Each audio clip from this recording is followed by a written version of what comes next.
Hi, it's Mike from Custom Cruisers. Here's the old Mikuni carb, just giving it a good polish. Okay, you can't get in perfect. I had to strip everything off it, but looks pretty good. These are the bits you'll see. Obviously, there's no point polishing the front because you ain't going to see that anyway with the air filter or the back. But you know, on the bike should look pretty cool. So as you can see, you know, this is an old one I rebuilt, but certainly looks a damn sight better now. It's all buffed up. And a lot better than chrome because it won't come off.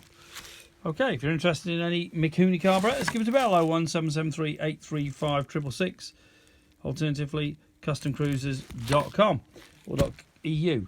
We do full Mikuni kits, 45 up to 40, 42, 45, 48 and 54, believe it or not. We've actually got 54, but you can obviously use the old SU's, got a couple of them as well. Quicksilver and a twin dual runner thing, pair of Mikunis on it. Okay, 01773 835 666. Alternatively, customcruisers.com or .eu. Thank you.